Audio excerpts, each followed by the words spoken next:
فوزا عظيما. أما بعد فإن خير الحديث كتاب الله وخير الهدي هدي محمد صلى الله عليه وعلى آله وسلم وشر الأمور محدثاتها فإن كل محدثة بدعة وكل بدعة ضلالة وكل ضلالة في النار. إخواني في الدين أعزكم الله kaum muslimin rahimani wa rahimakumullah. Pembahasan kita kali ini masih berkait dengan yang pertama dan kedua. Ini season ketiga pada kajian tentang dakwah, masih sangat amat berkait. Karena yang pertama sudah kita bahas, barakallahu fikum, bahwasanya dalam berdakwah kepada Allah Subhanahu wa taala, dalam menegakkan amar ma'ruf nahi munkar, harus ada keilmuan dan harus ada keikhlasan dan harus ada kesabaran dan akhlak yang baik. Berarti satu poin ini kita jabarkan biidnillahi ta'ala wa inayatih, yaitu masalah keikhlasan. Karena Allah Subhanahu wa ta'ala sudah berfirman, wa ma umiru illa liya'budullaha mukhlishina lahuddin. Tidaklah mereka diperintah kecuali agar mereka beribadah kepada Allah Subhanahu wa ta'ala dengan ikhlas. Lahuddin, hanya untuk Allah lah agama ini. Maka seluruh kehidupan kita, seluruh amal ibadah kita harus didasari tauhid la ilaha illallah. Harus didasari keikhlasan, memurnikan ibadah ini hanya untuk Allah Subhanahu wa ta'ala. Sehingga Allah Subhanahu wa ta'ala memerintahkan nabinya dan Rasulnya alaihi salatu wassalam, qul, katakan, inna salati wa nusuki wa mahyaya wa mamati lillahi rabbil alamin. Katakanlah, sesungguhnya salatku, ibadahku, hidupku dan matiku seluruhnya untuk Allah Rabbul Alamin. Maka barakallahu fikum, kalau ibadahnya, hidupnya, matinya, berarti dakwah termasuk di dalamnya. Bahkan salah satu yang sangat penting, inna salati wa nusuki wa da'wati, dan dakwahku, amar ma'ruf nahi munkarku, nasihatku, semuanya lillahi rabbil alamin, untuk Allah Rabbul Alamin. Ikhwani fid din, a'azzakumullah, kaum muslimin rahimani wa rahimakumullah. Allah Subhanahu wa ta'ala juga berfirman, wa ma kana li mu'minin wa la mu'minatin idza qada Allahu wa rasuluhu amran an yakuna lahumul khiyaratu min amrihim. Kata Allah, tidak ada bagi mukmin laki-laki ataupun mukmin perempuan, kalau sudah ada keputusan dari Allah dan Rasulnya, satu keputusan, maka enggak ada bagi mereka pilihan lain min amrihim. Wa man ya'sillaha wa rasulahu faqad dhalla dhalalan mubina. Siapa yang menentang Allah dan menentang Rasulnya, maka dia tersesat dengan kesesatan yang sangat jelas. Ikhwani fid din, a'azzakumullah, kaum muslimin rahimani wa rahimakumullah. Maka sebagaimana disebutkan dalam sekian banyak kajian-kajian bahwa syurut qabulil amal ada 2. Syarat diterimanya sebuah amalan adalah keikhlasan dan kecocokan dengan sunnah. Al-ikhlas wal ittiba', sebagaimana dikatakan oleh para ulama seperti Fudail bin Iyad dan juga Ibnu Mubarak dan lainnya, dan termasuk Ibnu Abi Dunya meriwayatkan bahwasanya ketika Allah Subhanahu wa taala menyatakan liyabluwakum ayyukum ahsanu amala, Allah ciptakan kehidupan dan kematian.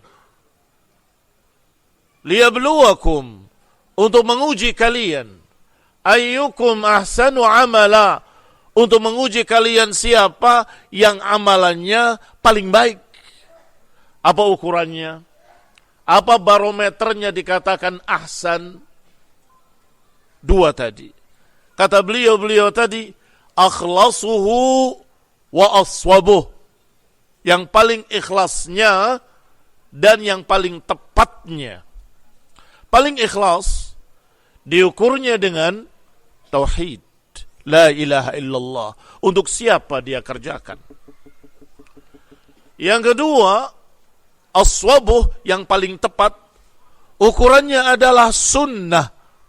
Dari sunnah-sunnah yang diajarkan oleh Rasulullah sallallahu alaihi wa ala alihi wasallam, yang paling murni untuk Allah dan yang paling mengikuti sunnah Rasulullah, maka itulah yang dikatakan ahsanu amala.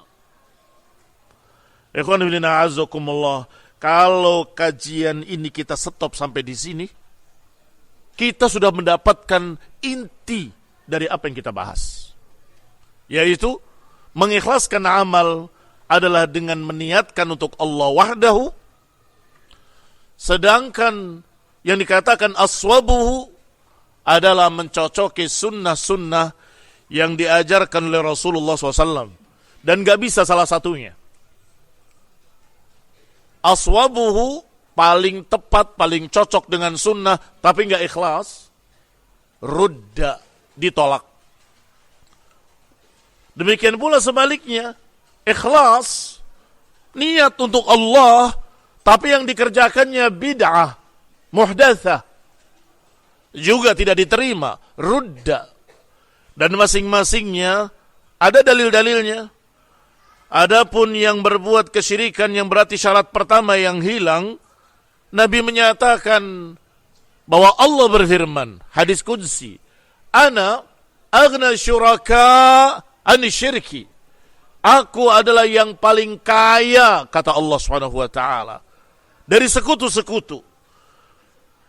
Man amila amalan asyraka fihi ma'i, siapa yang mengamalkan satu amalan yang disertakan bersamanya untuk selainku, taraktuhu wa syirkahu, aku tinggalkan amalan itu untuk sekutu tadi. Aku enggak butuh, kata Allah Subhanahu wa taala. Allah paling kaya, tidak berhajat pada siapapun. Hadis rawahu Muslim fi sahih. Kalau syarat pertama tidak ada, tertolak karena Allah mengatakan ana aghna syuraka anisyirik. Sebaliknya kalau yang kedua berarti tidak mencocoki sunnah alias bid'ah, maka Rasulullah SAW menyatakan man amila amalan laisa alaihi amruna fahuwa raddun. Siapa yang beramal dengan satu amalan tidak ada perintahku, maka dia tertolak. Atau dalam hadis yang lain, man ahdatha fi amrina hadza ma laysa minhu fahuwa raddun. Siapa yang mengada-adakan satu perkara dalam agama ini, dalam urusanku ini, kata Nabi, yang bukan daripadanya, maka dia tertolak. Kaum muslimin rahimani wa rahimakumullah. Setelah kaidah dasarnya sudah jelas, maka tinggal rinciannya. Apa saja kebid'ahan-kebid'ahan? Semua yang menyelisihi sunnah. Maka kalau berdakwah mengajak kepada hizbiyah, berdakwah mengajak pada asabiyah, berdakwah mengajak kepada immiyah, kullu hadhihi muhdatsat. Kalau berdakwah mengajak kepada bid'atut tasyayyu' atau bid'ah jahmiyah atau bid'ah mu'tazilah, maka ini semua barakallahu fikum da'wah ila dhalal yang diancam oleh Rasulullah sallallahu alaihi wa ala alihi wasallam, bukan hanya ditolak tetapi dalam keadaan diancam dengan ancaman-ancaman azab.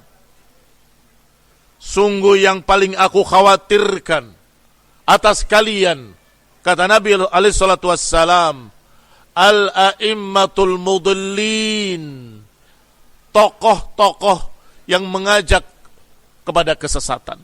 Mudillin artinya menyesatkan. Yang ditanyakan oleh Hudzaifah Ibn al-Yaman rahimahullahu ta'ala, apakah setelah tadinya kejelekan kemudian ada kebaikan ini? Apakah setelah kebaikan ini akan ada kejelekan? Naam, kata Nabi. Apakah setelah kejelekan tadi ada kebaikan? Ada. Wa fihi dakhan, tapi ada kesamaran di dalamnya. Apakah setelah itu akan ada kejelekan lagi? Naam, du'atun ala abwabi jahannam. Du'at ala abwabi jahannam, dai-dai yang mengajak kepada pintu neraka. Kaum muslimin rahimani wa rahimakumullah.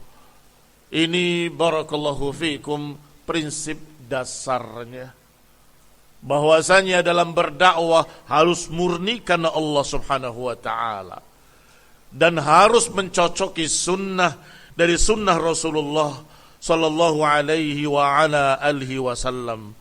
Allah subhanahu wa ta'ala berfirman, faman kana yarju liqa'a rabbih falyamal amalan salihan wa la yushrik bi'ibadati rabbih ahada. Siapa yang mengharapkan untuk bertemu Allah subhanahu wa ta'ala, maka hendaklah dia beramal dengan amalan yang saleh dan jangan menyekutukannya dengan sesuatu apapun. Kaum muslimin rahimani wa rahimakumullah. Allah subhanahu wa ta'ala menjanjikan kepada mereka yang rindu kepada Allah subhanahu wa ta'ala, yang ingin bisa bertemu Allah subhanahu wa ta'ala dalam keridhaannya, yang bisa melihat Allah subhanahu wa ta'ala secara langsung, melihat wajah Allah subhanahu wa ta'ala. Kata Allah subhanahu wa ta'ala, falyamal amalan salihah wa la yusyrik bi'ibadati rabbih ahada. Hendaklah beramal dengan amalan yang saleh, dan hendaklah jangan menyekutukan dalam ibadah tersebut selain Allah subhanahu wa ta'ala. Jangan disertakan bersama Allah subhanahu wa ta'ala harapan-harapan lain, tujuan-tujuan lain. Jangan berharap dunia, jangan berharap kedudukan, jangan mengharap kehormatan atau mengharap perkara-perkara yang berkait dengan dunia. Kaum muslimin rahimani wa rahimakumullah. Allah subhanahu wa ta'ala menyebutkan dua syarat tadi. Pertama, amalan saleh, ukurannya adalah sunnah. Kemudian la yusyrik bi'ibadati rabbih ahada. Hendaklah jangan menyertakan bersama Allah niat-niat lain, yakni tauhid, keikhlasan. Juga ayat Allah subhanahu wa ta'ala yang tadi kita baca, tabarakalladzi biyadihil mulk wa huwa ala kulli syai'in qadir alladzi khalaqal mauta wal hayata liyabluwakum ayyukum ahsanu amala. yang menciptakan kehidupan dan kematian untuk menguji kalian. Siapa di antara kalian yang paling baik amalannya, paling bagus amalannya? Ternyata barakallahu fikum dikatakan oleh para ulama, ay akhlasuhu wa aswabuh, yang paling ikhlasnya dan paling murninya untuk Allah subhanahu wa ta'ala. Ikhwan ibn a'azzakumullah, kaum muslimin rahimani wa rahimakumullah. Allah subhanahu wa ta'ala menyebutkan dalam sekian ayatnya untuk ikhlas, murni beribadah untuk Allah subhanahu wa ta'ala, khususnya dakwah. Karena dakwah itu tinggi nilainya. Sayang jika terbuang, sayang jika tertolak pahalanya. Karena yang namanya dakwah barakallahu fikum, tingkatannya, keutamaannya sangat tingginya, sampai-sampai Allah berfirman, "Waman ahsanu qawlan mimman da'a ilallah." Siapa yang lebih baik ucapannya daripada orang yang mengajak kepada Allah Subhanahu wa taala? Wa man ahsanu qawlan, siapa yang lebih baik ucapannya, bukan pertanyaan. Bukan pertanyaan, tetapi pernyataan. Maknanya enggak ada yang lebih baik. Wa man ahsan, siapa yang lebih baik ucapannya? Enggak ada. Enggak ada yang lebih baik daripada seseorang yang da'a ilallah, yang mengajak kepada Allah subhanahu wa ta'ala. Maka barakallahu fikum, sayang kalau dakwah ini kita lakukan hanya untuk keuntungan dunia. Sayang kalau kita lakukan, kita tegakkan dakwah ilallah, ternyata hanya karena riyaan, hanya ingin dipuji, hanya ingin disanjung. Nanti yaumul qiyamah, ketika orang-orang membawa amalan-amalan mereka, orang-orang ini membawa amalan dalam keadaan tidak diterima oleh Allah Subhanahu wa taala.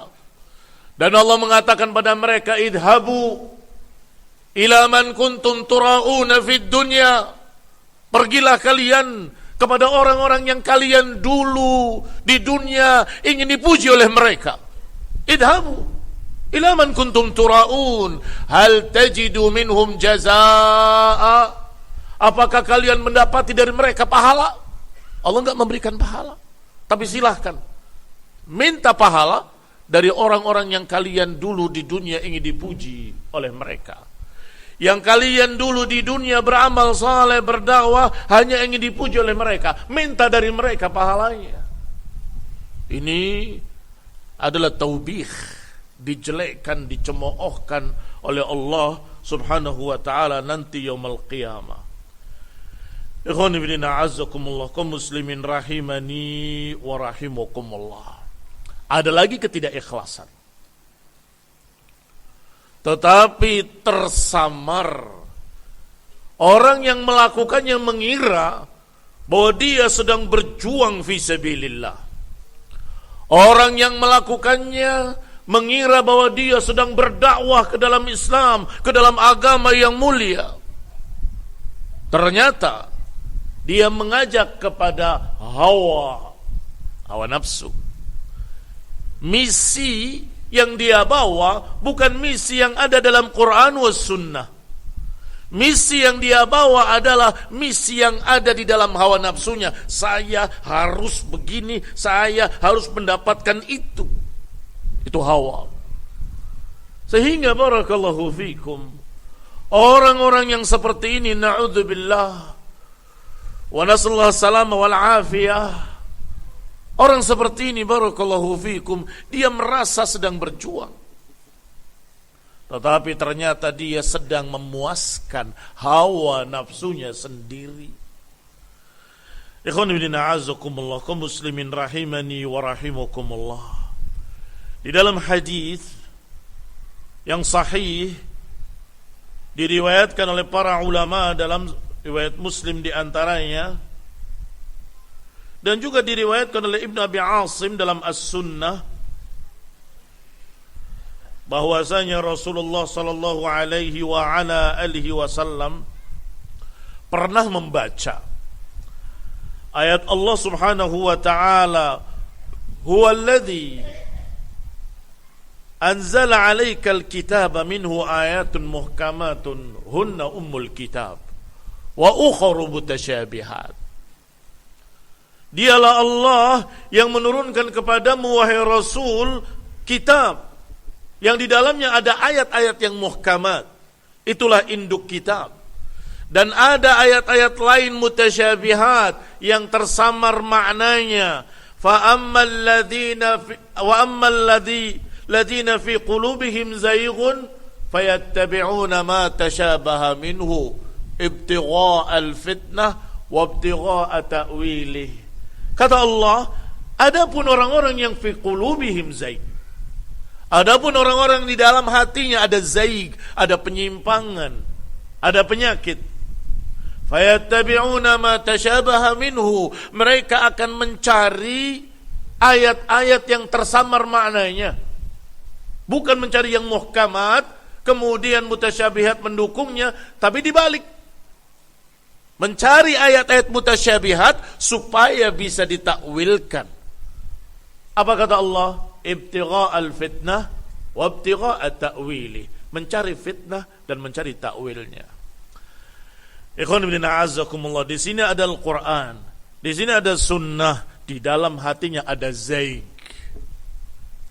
ada penyimpangan, ada kesesatan, ada hawa nafsu. Kemudian dia cari di Quran apa yang cocok dengan hawa nafsunya. Dia cari di hadis apa yang cocok dengan hawa nafsunya. Dia ambil. Yang tidak cocok dengan hawa nafsunya dari Quran, mereka takwilkan supaya cocok dengan hatinya. Apa yang tidak cocok dalam hadis-hadis yang sahih, mereka akan seret maknanya kepada makna lain supaya cocok dengan hawa nafsunya. Pertanyaan, apakah orang ini mengikuti Quran dan Sunnah atau mengikuti hawa? Perhatikan. Seharusnya kalau mengikuti Quran dan Sunnah, maka jiwanya, nafsunya, diri pribadinya harus tunduk dengan apa kata Allah, dengan apa kata Rasul. Sedangkan orang tadi yang dijuluki sahibu hawa atau dijuluki dengan julukan ahluz zaighi wal fitnah. Ahluz zaig, orang-orang yang menyimpang, yang hatinya ada zaig. Mereka justru mengikuti hawa nafsu. Mencari Quran itu ayat-ayat kalau cocok. Kalau tidak akan ditakwilkan. Mencari hadis-hadis sahih untuk mencari yang cocok. Kalau tidak, kalau ternyata nggak cocok dengan apa yang ada di pikirannya, di dalam hawa nafsunya, dia akan selewengkan maknanya. Ini berarti bukan pengikut Quran dan Sunnah, tetapi mengikuti hawa. Kata Allah Subhanahu wa ta'ala dalam ayat tadi, disebutkan dengan sangat jelas, yaitu kalimat ibtigha'al fitnah wa ibtigha'a ta'wilih. Cari fitnah dan cari takwilnya. Kalau ayat muhkamat tidak bisa diseret ke sana kemari. Kalau ayat-ayat yang muhkam, yang maknanya sudah jelas, nggak bisa diseret-seret ke sana kemari. Sehingga yang dicari ayat-ayat mutasyabihat, hadis-hadis juga yang mutasyabihat. Kemudian mereka cari fitnah, cari takwilnya, dicocokkan dengan hawa. Hal hadzal rajul mukhlas? Pertanyaannya, apa orang seperti ini ikhlas? Tidak. Dia beramal bukan untuk Allah, tetapi untuk misi pribadinya. Dia beramal, berdakwah bukan untuk Allah, tetapi untuk memuaskan hawa nafsunya, sehingga berani menambah ayat, mengurangi ayat, menyelewengkan ayat agar cocok dengan hawa nafsunya. Berani memakai hadis yang dhaif, maudhu', palsu, atau hadis sahih yang mereka tarik maknanya ke sana kemari. Berani. Kalau sudah berani mengotak-atik ayat Allah dan hadis Rasul, kira-kira untuk mengotak-atik ucapan para ulama, berani apa enggak berani? Lebih berani lagi. Karena ayat saja dia berani seret ke sana kemari. Hadis saja mereka berani menarik ke sana kemari. Apalagi ucapan para ulama, mereka akan gunting-gunting ucapan para ulama. Batrul kalam namanya. Diambil sepotong, ditinggalkan sepotong, sehingga maknanya jadi salah. Diambil sebagian, dibuang sebagian, sehingga maknanya jadi kacau. Ikhwan fillah azakumullah kaum muslimin rahimani wa rahimakumullah. Ibnu Abi Asim rahimahullah dalam kitabnya As-Sunnah menyebutkan dengan sanadnya, Dzakar al-ahwa al-madmumah. Beliau sebutkan babnya bab tentang hawa nafsu yang tercela. Kemudian beliau menyebutkan dengan sanadnya sampai kepada Muawiyah ibn Abi Sufyan radhiyallahu taala anhu, bahwasanya Abu Sufyan berkata, qala Rasulullah sallallahu alaihi wa ala alihi wasallam, bahwasanya Rasulullah sallam berdiri di mimbar ini kemudian berkata, yakunu aqwamun tatajara bihim tilkal ahwa kama yatajara al-kalab bi sahibihi wa la yabqa minhu mifsalun illa dakhalah. Nanti akan muncul kaum-kaum yang dikuasai diri mereka oleh hawa nafsunya. Sebagaimana seseorang penderita penyakit rabies, menjalar padanya penyakit tersebut, tidak tersisa satu sendi pun kecuali dimasuki. Lafaz berikutnya lebih jelas lagi. Tsumma dzakara riwayah ukhra. Ibnu Abi Asim membawa riwayat lain dari Abi Amir Al-Hauzani, bahwasanya beliau haji bersama Muawiyah ibn Abi Sufyan radhiyallahu taala anhu. Fasami'ahu yaqul, kemudian mendengar beliau berkata radhiyallahu taala anhu, qama fina Rasulullah SAW pernah berdiri di hadapan kami pada satu hari. Fadzakara ahlul kitab, kemudian menyebutkan tentang ahlul kitab, Yahudi dan Nasrani. Mereka berpecah menjadi 71 golongan, dan Nasrani berpecah menjadi 73 golongan fil ahwa. Di dalam hadis ini oleh Ibnu Abi Asim ada kalimat fil ahwa, dan karena itulah saya membawakan hadis yang ini supaya jelas bahwa berpecahnya mereka karena hawa nafsu, berpecahnya mereka karena hawa. Kemudian setelah mengatakan bahwa Yahudi berpecah menjadi 71 golongan fil ahwa, Nasrani berpecah menjadi 72 golongan fil ahwa, dan umatku ini akan berpecah menjadi 73 golongan, lebih banyak lagi fil ahwa. Ternyata yang memecah belah Yahudi hawa nafsu, yang memecah belah Nasrani hawa nafsu, dan yang akan memecah umat ini juga hawa nafsu. Ala wa anna hadhil ummah, ketahuilah bahwa umat ini akan berpecah menjadi 73 golongan fil ahwa. Kulluha finnar, semuanya dalam neraka. Illa wahidah, kecuali satu golongan, wahiyal jamaah. Ala innahu yakhruju fi ummati qaumun. Hadis ini ada kelanjutannya dalam riwayat Ibnu Abi Asim yang disahihkan oleh Syekh Al-Albani di dalam Dhilalul Jannah, takhrij kitab As-Sunnah. Akan muncul satu kaum yahwauna hawa, yang mengekor hawa nafsu, yatajara bihim dalikal hawa, menjalar pada mereka hawa nafsu seperti menjalarnya penyakit rabies pada penderitanya. la yada' minhu irqan wala mifsalan illa dakhalah. Tidak tersisa satu urat pun, tidak tersisa satu sendi pun kecuali dimasuki oleh penyakit tersebut. Penyakit yang disebut penyakit kalab dalam bahasa Arab disebutkan oleh Ibnul Athir di dalam kitab Gharibil Hadis, menyebutkan makna kalab. Kata beliau, al-kalab adalah maradun bisababi 'addil kalbi. Penyakit yang disebabkan gigitan anjing. Maka saya terjemahkan rabies. Fayusibuhu shibhul junun. Masih kata Ibnul Athir dalam Gharibil Hadis, akhirnya orang tadi yang terkena penyakit kalab tertimpa sesuatu seperti orang gila. Tingkah lakunya seperti orang gila. Fala ya'addu ahadan illa kalib. Seperti orang gila, berjalan ke sana kemari, menyerang sana, menyerang sini, dan menggigit. Menggigit manusia padahal. Dan siapa yang digigit akan ketularan penyakit tersebut. Wa ta'arrada lahu a'radun radi'ah. Kemudian tampak dari penderita rabies ini, penderita kalab ini,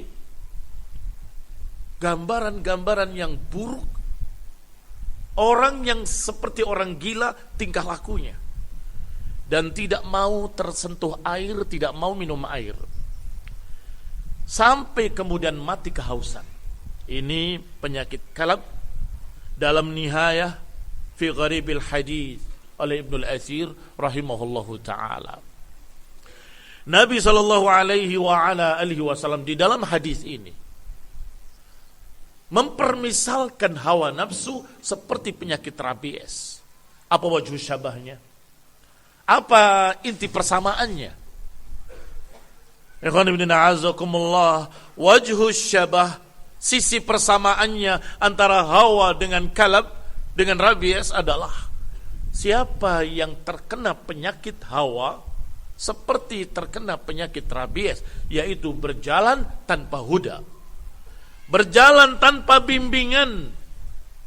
Yani kalau kena penyakit rabies, secara zahir orang itu yusbihul junun, seperti orang gila, berjalan tanpa pikiran, bergerak tanpa pikiran, seperti orang gila. Demikian pula sahibu hawa bergerak dalam keadaan tidak dibimbing oleh petunjuk, oleh dalil, oleh hujjah, ayat, hadis. Mereka berani menyeretnya kepada apa yang mereka mau dengan hawanya. Berarti hawa nafsu ini seperti penyakit rabies. Kembali pada kitab. Ikhwan ibn a'azakumullah. Orang yang sudah dikuasai hawa nafsunya, beramal bukan karena Allah tapi karena hawa, berbuat bukan karena Allah tapi karena hawa, mengajak bukan karena Allah tapi karena hawa, menasehati, menegur, mengingkari bukan karena Allah tetapi karena hawa. Bisa dibayangkan apa yang akan terjadi? Apa yang akan terjadi? Ikhtilafan katsira. Yang akan terjadi adalah perpecahan, pertikaian yang banyak. Sataftariku ummati ala 73 firqah fil ahwa. Berpecahnya karena hawa. Sebab kalau masing-masing mengikuti seleranya sendiri-sendiri, berarti yang ini punya selera, orang yang kedua juga punya selera, yang ketiga juga punya selera, yang berbeda-beda. Ini senang yang keras-keras. Hadis yang mengajarkan untuk lembut, ini lemah. Astagfirullah. Hadis dibilang lemah. Maksud saya bukan hadis yang lemah, tapi kalau kita ngalah terus kayak hadis ini, sabar. Lemah. Kita harus berani, kita harus jihad dan seterusnya. Ternyata jihad melawan penguasa. Apakah mereka berjalan dengan ilmu? La. Apakah mereka berjalan karena Allah? La. Jawabannya berjalan karena hawa untuk hawa. Terjadilah pertumpahan darah sesama kaum muslimin. Yang ini sebaliknya, pengennya yang tanpa resiko. Yang ini jangan, yang ini jangan, yang ini jangan, yang ini jangan. Loh kok jangan semua? Nanti resiko akan begini, akan begitu. Loh ini hadis sahih. Ya tapi di zaman sekarang tidak relevan. Di zaman sekarang tidak tepat. Akhirnya dibuang sekian banyak ayat, sekian banyak hadis karena tidak mencocoki hawa nafsunya. Sehingga akhirnya dia semedi di gua-gua, di tempat-tempat sepi, berzikir kepada Allah Subhanahu wa taala. Katanya dalam tanda petik berzikir, tidak ada amar ma'ruf, tidak ada nahi munkar, tidak ada dakwah, tidak ada jihad. Sesat lagi. Masing-masing dengan selera-seleranya sendiri-sendiri. Ikhwani fid din, a'azzakumullah, kaum muslimin rahimani wa rahimakumullah, untuk menunjukkan betapa jauhnya orang yang tersesat karena hawa, kita baca ayat Allah Subhanahu wa taala, "Wa man adallu mimman ittaba'a hawahu bighairi hudam minallah." Siapa yang lebih sesat? Kata Allah Subhanahu wa taala, "Wa man adallu mimman ittaba'a hawahu bighairi hudan minallah." Siapa yang lebih sesat dari orang-orang yang mengikuti hawa nafsunya tanpa petunjuk dari Allah? Hudan diganti dengan hawa. Ikhwan fillah, a'azzakumullah. Kata Allah dalam ayat lain, "Wala tuti' man aghfalna qalbahu an dzikrina wattaba'a hawa." Jangan taati, kata Allah Subhanahu wa taala, "Wala tuti' man aghfalna qalbahu," orang-orang yang kami lalaikan hatinya, yang kami sudah simpangkan hatinya, an dzikrina, dari mengingat kami, wattaba'a hawa, dan mengikuti hawa nafsunya sendiri. Sehingga barakallahu fikum, dakwah jangan seenaknya. Seenaknya maknanya sesuai selera. Dakwah jangan semaunya. Saya maunya begini, saya maunya begitu. Tidak bisa.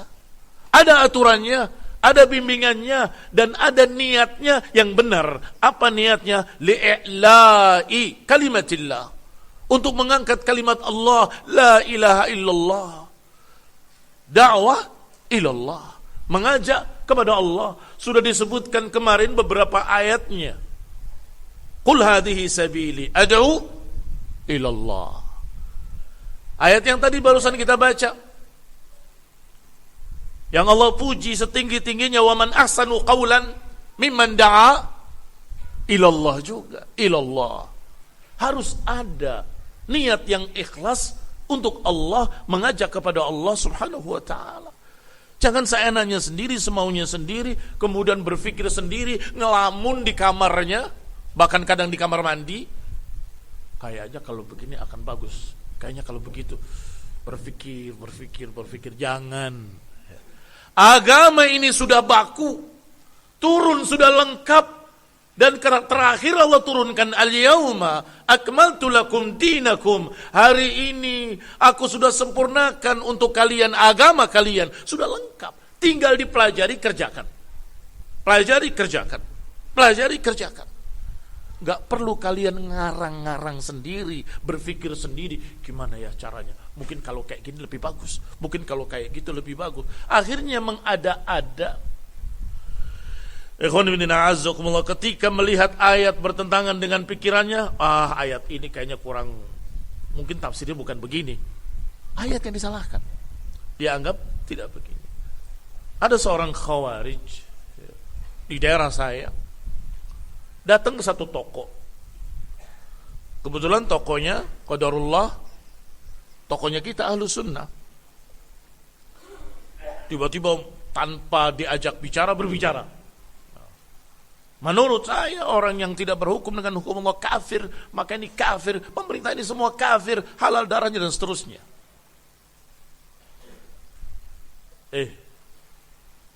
Allah Subhanahu wa taala berkata dalam Al-Qur'an, "Wa man lam yahkum bima anzalallah fa ulaika humul kafirun," itu yang kamu baca tadi. Tapi ada ayat yang menyatakan wa man lam yahkum bima anzalallah fa ulaika humul fasiqun. Ada pula ayat yang menyatakan wa man lam yahkum bima anzalallah fa ulaika humudz zalimun. Ada 3, kafir, zalim, fasik. Berarti bisa kafir, bisa zalim, bisa fasik. Iya ya. Allahnya nggak tegas katanya. Sungguh demi Allah, beraninya mengatakan Allah tidak tegas. Kenapa nggak tegas? Kadang mengatakan fasik, kadang mengatakan zalim, kadang mengatakan kafir. Iya ya, Allahnya nggak tegas mengatakan begitu. Saking ekstrimnya, mencerca, menyalahkan bahwa ayat dikatakan nggak tegas. Kalau kafir ya kafir, bukan fasik, bukan zalim. Ini barakallahu fikum, itu pun lepas dari tafsir yang benar. Kalau kita lihat tafsir yang benar, kafirnya pun bukan kafir keluar dari Islam. Karena Ibnu Abbas radhiyallahu taala anhuma menyatakan bahwa yang dimaksud dalam ayat-ayat ini adalah kufrun duna kufrin, fisqun duna fisqin, wa zulmun duna zulmin. Kefasikan yang tidak mengeluarkan dari Islam, kezaliman yang tidak mengeluarkan dari Islam, dan kekafiran yang tidak mengeluarkan dari Islam. Ikhwani fid din, a'azzakumullah, kaum muslimin rahimani wa rahimakumullah. Apakah ada kefasikan yang mengeluarkan dari Islam? Ada. Allah sebut iblis yang ketika disuruh oleh Allah untuk menghormati Adam dengan sujud penghormatan, menolak. Kata Allah, kana minal jinni fafasaqa an amri rabbih. Dia dari kalangan jin, fafasaqa. Apa makna fasaqa? Fasik. Fafasaqa an amri rabbih, dia keluar dari perintah Rabbnya. Fasik di sini maknanya keluar dari Islam. Zalim juga demikian. Inna syirka la zulmun azim. Maka ada kezaliman yang merupakan kesyirikan akbar yang mengeluarkan dari Islam, ada. Tetapi dalam ayat-ayat tadi barakallahu fikum berbicara tentang kefasikan yang bukan kefasikan yang mengeluarkan dari Islam. Demikian pula kezaliman dan seterusnya. Ini sebagai contoh bahwa sampai-sampai ada sahibu hawa yang mencerca ayat di dalam Al-Quran dikatakan tidak tegas. Wala tuti' man aghfalna qalbahu an dzikrina wattaba'a hawa. Jangan ikuti mereka-mereka yang hatinya sudah kami simpangkan, kata Allah. Wattaba'a hawa, dan mengikuti hawa nafsunya. Ikhwan ibn a'azzakumullah, kaum muslimin rahimani wa rahimakumullah. Allah subhanahu wa ta'ala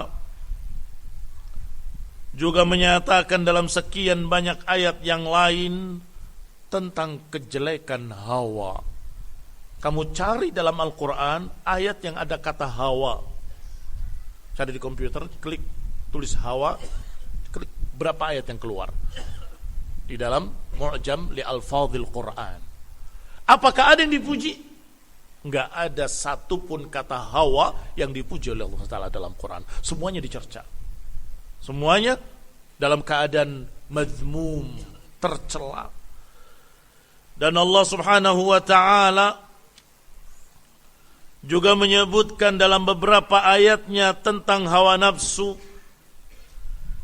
Di antaranya barakallahu fikum ucapan Allah Subhanahu wa ta'ala yang sudah kita baca tadi, ditambah dengan ucapan Allah Subhanahu wa ta'ala kepada Daud alaihi salam, yaitu untuk menghukumi manusia dengan hak. Wala tattabi'il hawa. Ya Daud, inna ja'alnaka khalifatan fil ardi. Wahai Daud alaihi salam, kami jadikan engkau khalifah di muka bumi.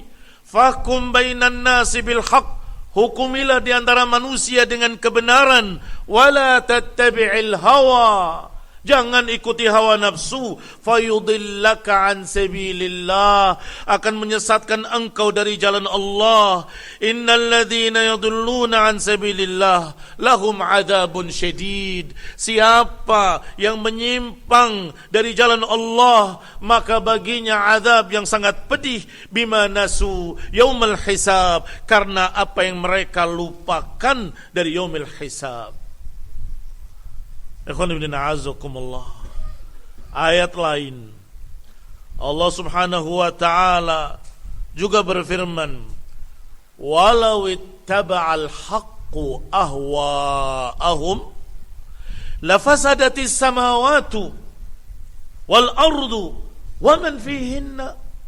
Kalau saja dia harus mengikuti hawa nafsu mereka, kalau kebenaran ini harus menuruti hawa nafsu mereka, lafasadatil ardu, lafasadatis samawat, akan rusak langit, akan hancur bumi dan semua yang ada di dalamnya.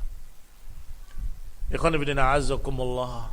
Kaitannya adalah dengan protes-protesnya kaum musyrikin jahiliyah ketika didakwahi dengan dakwah tauhid, didakwahi dengan dakwah sunnah, selalu protes. Kalau memang benar, coba begini. Coba kalau memang benar, coba begitu. Segala macam tuntutan-tuntutan. Apakah semuanya harus dituruti? Tidak. Law ittaba'al haqqu ahwa'ahum, kalau saja kebenaran ini harus ngikut hawa nafsu mereka, la fasadatis samawati wal ardu wa man fihinna. Akan hancur semua yang di langit, akan hancur semua yang di bumi, dan akan hancur semua yang ada di dalamnya. Kalau agama ini harus mengikuti selera manusia yang berbeda-beda. Seleranya orang timur berbeda dengan seleranya orang di barat sana. Seleranya orang ujung utara dengan ujung selatan akan berbeda. Seleranya orang yang demikian akan berbeda-beda. Ikhwan fillah azzakumullah, kaum muslimin rahimani wa rahimakumullah. Para ulama, para a'immah ahlus sunnah juga memerintahkan, mengajak, membimbing agar kita berdakwah dengan ikhlas, jangan terbawa oleh hawa. Di antaranya Ibnu Abbas sendiri radhiyallahu taala anhuma, ada orang yang berkata kepada Ibnu Abbas, alhamdulillah alladzi ja'ala hawana ala hawakum. Ini sepertinya salah mengungkapkan. Maksudnya bersyukur kalau dia mengikuti para sahabat. Alhamdulillah yang menjadikan kami mengikuti kalian para sahabat. Tetapi bahasanya pakai hawa. Alhamdulillahilladzi ja'ala hawana ala hawakum. Alhamdulillah yang menjadikan hawa nafsu kami mengikuti hawa nafsu kamu. Ibnu Abbas membantah. Faqala kullu hawan dalalah. Dijawab dengan dua kalimat. Kullu hawan dalalah. Yang namanya hawa nafsu semuanya sesat. Jadi kita enggak mengikuti hawa nafsunya Abu Bakar wala Umar. Tidak mengikuti hawa nafsunya Muhajirin atau Ansar. Kita tidak mengikuti hawa nafsunya Ibnu Abbas. Kita mengikuti kebenaran yang Allah turunkan pada nabinya, yang dijalankan oleh para sahabat. Begitu. Sehingga ketika orang tadi berkata alhamdulillahilladzi ja'ala hawana ala hawakum, ditegur. Kullu hawan dalalah. Semua hawa nafsu sesat. Dinukil dalam syarah usul i'tiqad al-sunnah wal jamaah. Di halaman yang sama, halaman 130, ada kalimat dari ucapan Ibnu Umar radhiyallahu taala anhuma, ma farihtu bi syai'in ashadda farahan bi anna qalbi lam yadkhulhu hadhihi al-ahwa.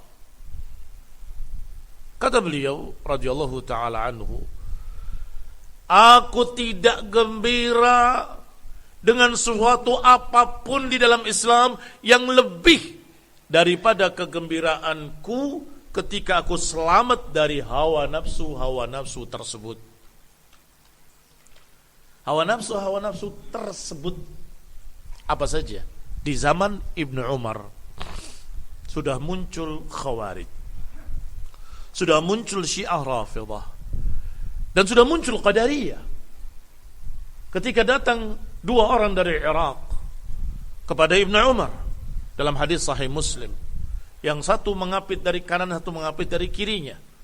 Kemudian yang satu berkata, wahai Ibnu Umar, sesungguhnya di negeri kami di Kufah ada orang-orang yang berkata an la qadar wal amru kulluhu unf. Di tempat kami ada yang berkata bahwasanya takdir itu tidak ada dan semua terjadi begitu saja dengan sendirinya. Kata Ibnu Umar, awaqad dhahar, apakah sudah muncul? Sampaikan pada mereka. Demi Allah yang Ibnu Umar bersumpah dengan namanya, mereka tidak akan diterima amalannya walaupun berinfak segunung Uhud emas, hatta yu'mina bil qadar. Enggak akan diterima amalannya sampai mereka beriman kepada takdir walaupun berinfak segunung Uhud emas. Beliau bersumpah dengan nama Allah Subhanahu wa taala dan berkata, inni bari'un minhum wa hum bura'a'u minni. Aku berlepas diri dari mereka dan mereka berlepas diri dariku. Kata Ibnu Umar, di masa-masa tersebut tidak ada kegembiraan yang lebih daripada kegembiraanku ketika selamat dari hawa nafsu tersebut. Ikhwan ibn a'azakumullah, kaum muslimin rahimani wa rahimakumullah. Ada dua hidayah di dalam Islam. Ada hidayah ilal Islam dan ada hidayah fil Islam. Mana yang lebih besar? Hidayah ke dalam Islam dan hidayah di dalam Islam. Maksudnya hidayah di dalam Islam, selamat dari kesesatan-kesesatan, selamat dari hawa nafsu. Tidak bisa dibandingkan dua-duanya nikmah azimah. Hidayah tadi, kedua-duanya nikmah azimah, sehingga kata Abul Aliyah rahimahullahu ta'ala, ma adri ayyul ghanimayya alayya a'zam. Aku tidak tahu mana pemberian yang lebih besar dari dua pemberian Allah Subhanahu wa taala.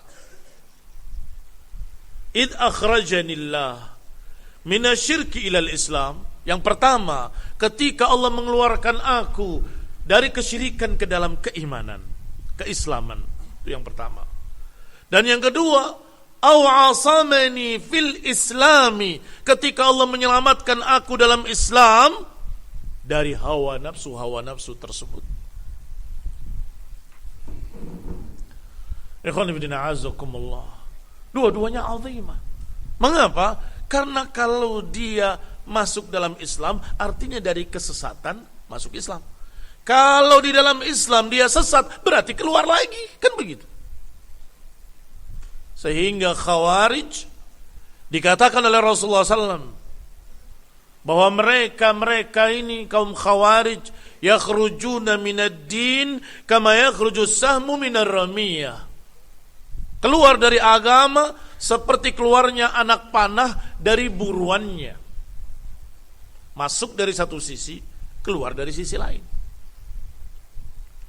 Karena saking ekstrimnya, saking kebablasannya, saking kerasnya, sehingga masuk dalam Islam, keluar lagi dari sisi lain. Ikhwan ibn a'azakumullah, kaum muslimin rahimani wa rahimakumullah. Dalam riwayat yang lebih rinci disebutkan, ketika dilihat anak panah tadi yang tajamnya bersih, tidak ada kotoran, tidak ada darah. Dilihat bulu-bulunya bersih, enggak ada kotoran, enggak ada darah. Dilihat batangnya bersih, enggak ada dam wal farath. Bersih, enggak ada darah, enggak ada kotoran. Padahal sudah melewati dam wal farath. Padahal sudah melewati buruan tadi, yang artinya sudah masuk, misalnya kijang buruannya, masuk dari sisi kanan kijang tadi, tembus ke sisi kiri. Tetapi nggak ada bekasnya, nggak ada darahnya, nggak ada kotorannya. Padahal sudah melewati dam wal farath. Berarti hidayah ke dalam Islam dan hidayah di dalam Islam dari haula'il ahwa, itu dua-duanya ni'mah azimah.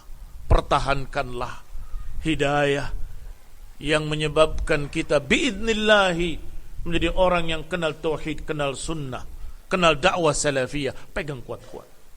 Jangan terbawa dengan hawa nafsu. Jangan bergeser niat. Jangan bergeser niat untuk selain Allah Subhanahu wa ta'ala. Ikhwan ibn a'azakumullah, kaum muslimin rahimani wa rahimakumullah. Berkata Tawus ibni Kaisan rahimahullah, ma dzakara al-hawa fil Qur'ani illa abahu. Kata Tawus ibni Kaisan, tidak ada satu kata hawa nafsu di dalam Quran kecuali pasti dicerca oleh Allah subhanahu wa ta'ala. Dan Imam Sya'bi rahimahullah mengatakan, innama summiyatil ahwa li'annaha tahwi bi sahibiha finnar. Mengapa hawa nafsu dinamakan hawa? Dari kata hawa yahwi, maknanya tersungkur, sesuatu yang menyungkurkan. Maka dikatakan hawa nafsu sebagai hawa karena menyungkurkan pelakunya ke dalam nar. Demikian kata Sya'bi rahimahullahu ta'ala. Semua nukilan-nukilan tadi, barakallahu fikum, di dalam kitab Ushul I'tiqad Ahlussunnah wal Jamaah Imam Hibatullah Al-Lalikai di halaman 130. Kaum muslimin rahimani wa rahimukumullah. Berarti keikhlasan harus ada pada setiap dai yang menegakkan amar ma'ruf nahi munkar, yang berdakwah kepada tauhid, kepada sunnah, yang berdakwah kepada dakwah salafiyah, mengajak kepada para salafus saleh, hendaknya ikhlas. Jangan ada campur tangan hawa nafsu. Jangan ada ikut campur selera pribadi, keinginan pribadi, kemauan pribadi, ketersinggungan pribadi. Jangan.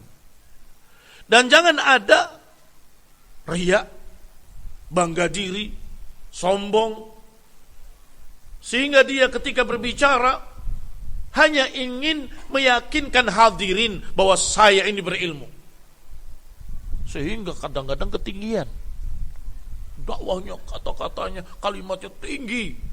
Hadirin pada pengong, Ustadz istimewa, kamu paham? Enggak, ketinggian pelajarannya.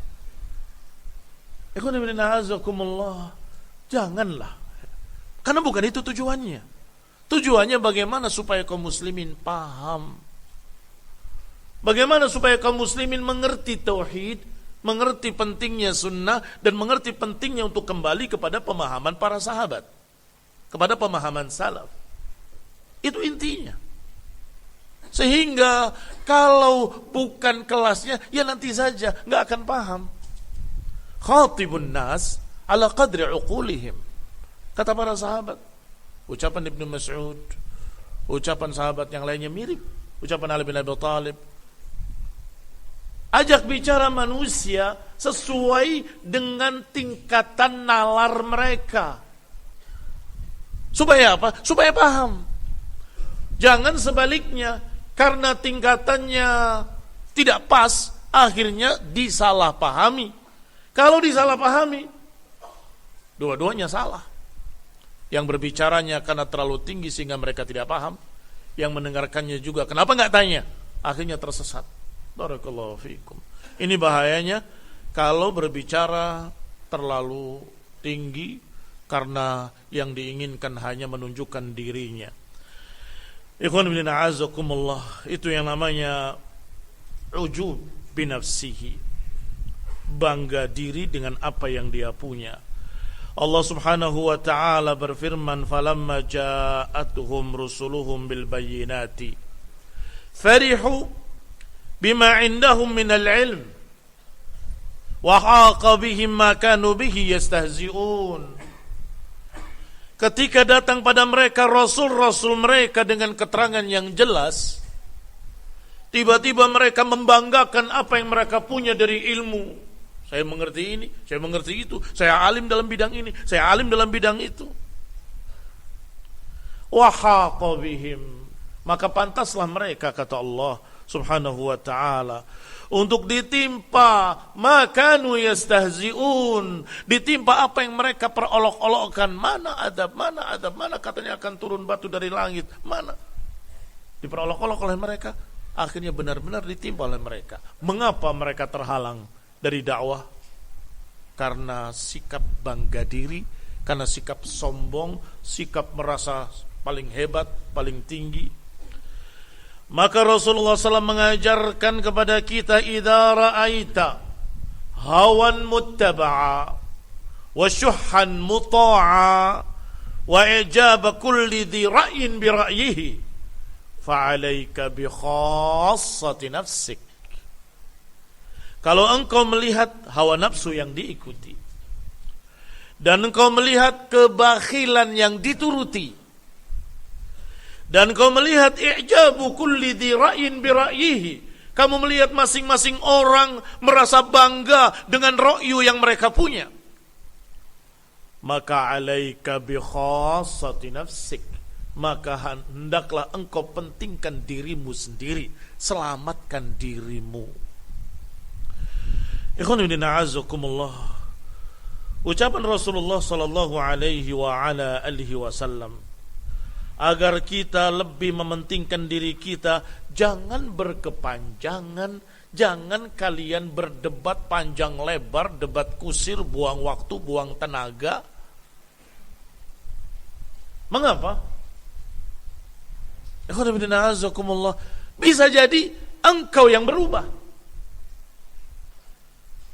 Maknanya barakallahu fikum, ketika kita berdakwah ketemu dengan orang yang begini, kata Nabi, engkau lihat hawan muttaba'a, ini sahibu hawa, diajak bicara qala Allah qala Rasul, enggak bisa, pokoknya begini, ini hadis, ya tapi hadisnya terus ditolak. Ayat juga demikian, hadis juga demikian. Juga syuhhan muta'a, kebakhilan yang dituruti.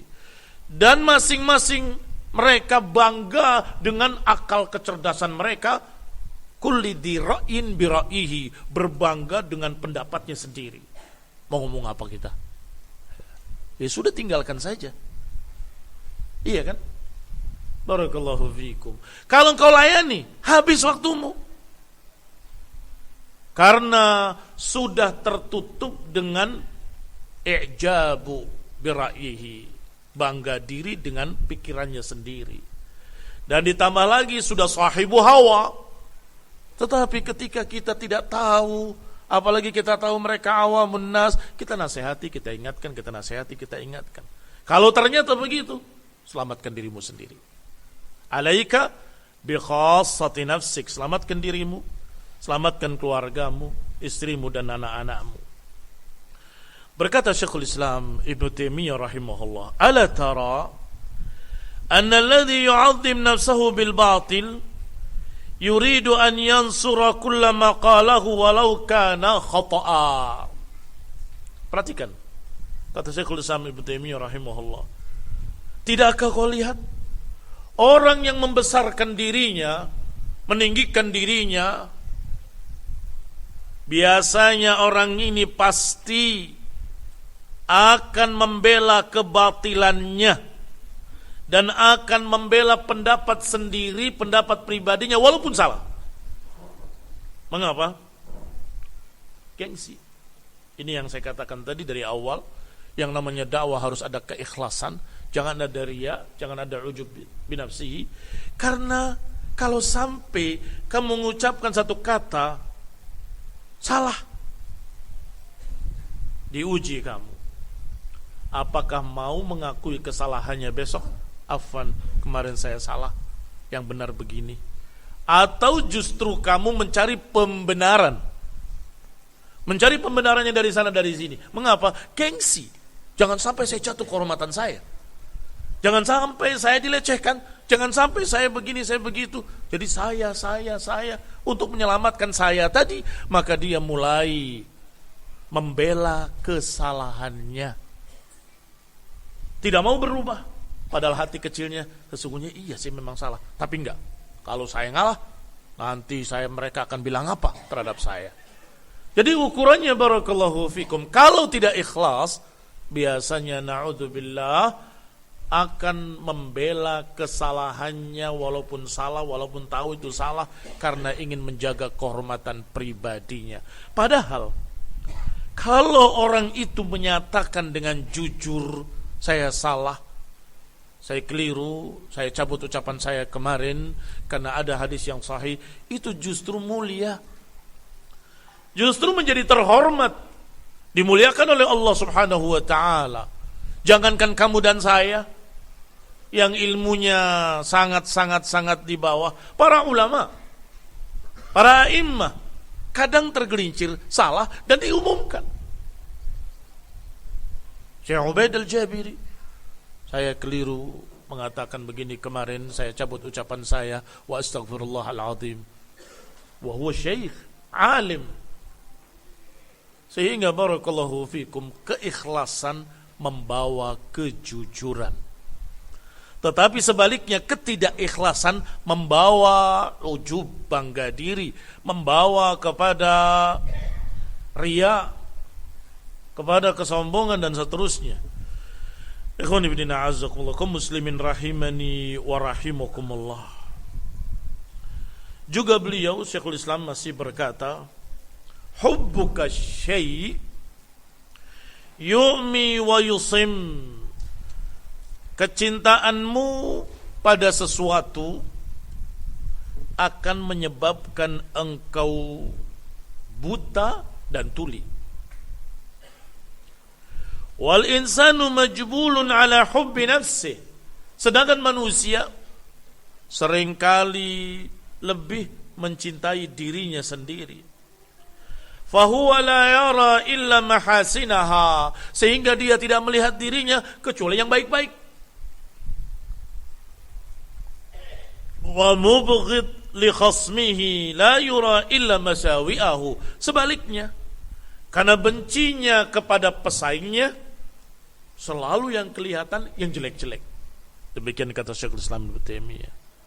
Kalau kita tidak membiasakan diri dengan keikhlasan, kalau kita tidak berupaya untuk memurnikan niat, meluruskan niat, biasanya kembali kepada hukum asalnya manusia, bahwa manusia itu zaluman jahula, bahwa manusia itu lebih mementingkan dirinya, sehingga melihat dirinya selalu yang baik-baik.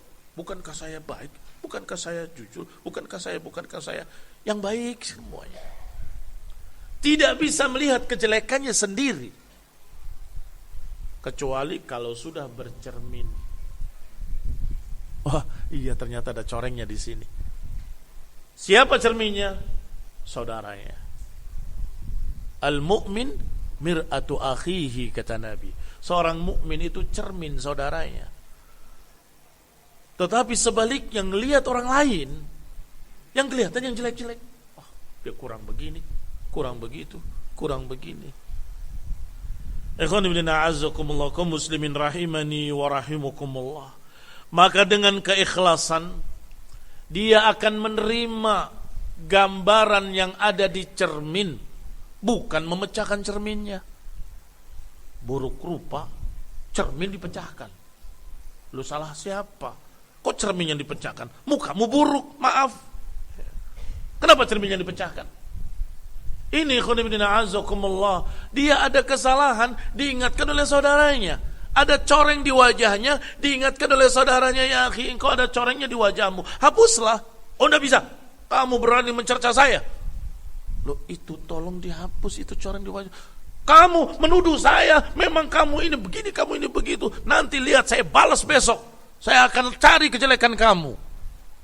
Loh, ini orang baik-baik padahal untuk menegur dia agar corengnya cepat dihapus. Tetapi justru ditambah dengan coreng yang kedua, ketiga, keempat. Akhirnya belepotan. Akhirnya malah semakin terbuka. Nasallahu salamah wal afiyah. Ikhwan fillah azakumullah. Orang yang ikhlas akan jujur, orang yang jujur akan mudah menerima nasihat. Nasallahu taufiq wal afiyah wal hidayah wa rahmah. Subhanakallahumma bihamdik, asyhadu an la ilaha illa anta, astaghfiruka wa atubu ilaik. Wassalamu alaikum warahmatullahi wabarakatuh.